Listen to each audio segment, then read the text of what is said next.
Israel के पास सबसे बड़ा सुरक्षा कवच है आयरन डोम। इजराइल के आयरन डोम को दुनिया का सबसे शानदार एयर डिफेंस सिस्टम माना जाता है।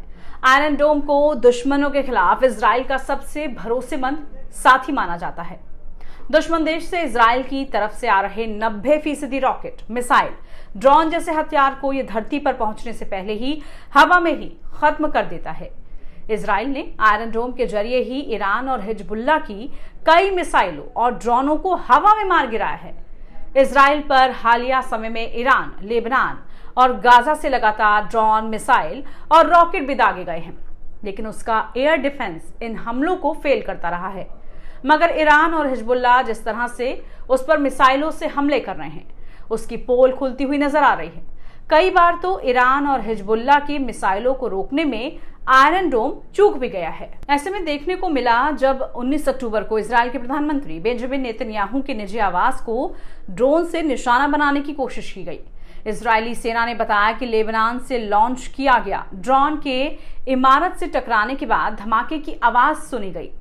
हिजबुल्लाह के इस ड्रोन हमले में इजराइल बौखला गया है और इस हमले के लिए उसने ईरान को जिम्मेदार माना और ईरान को अंजाम भुगतने की धमकी तक दे डाली है। इजराइल ने इसे प्रधानमंत्री नेतन्याहू की हत्या का प्रयास बताया है।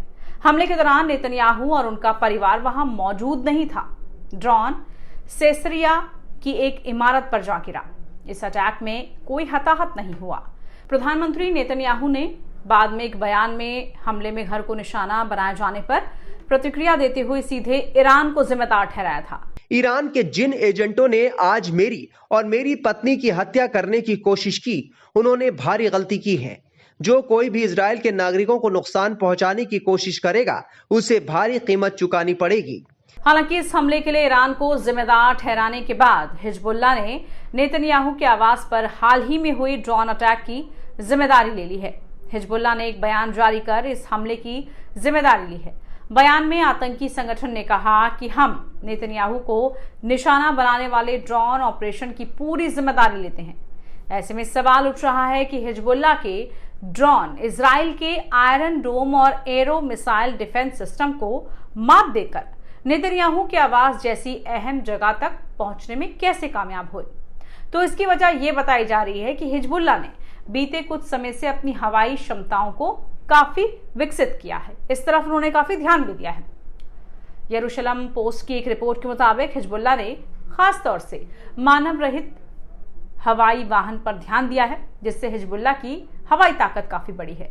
हिजबुल्लाह की ओर से इन यूएवी को यूनिट 127 ऑपरेट करती है। यह हिजबुल्लाह के हवाई डिवीजन के तहत संचालित होता है। रिपोर्ट के मुताबिक इस यूनिट से जुड़े लड़ाकू ने ईरान के कुद्स फोर्स से ट्रेनिंग ली है।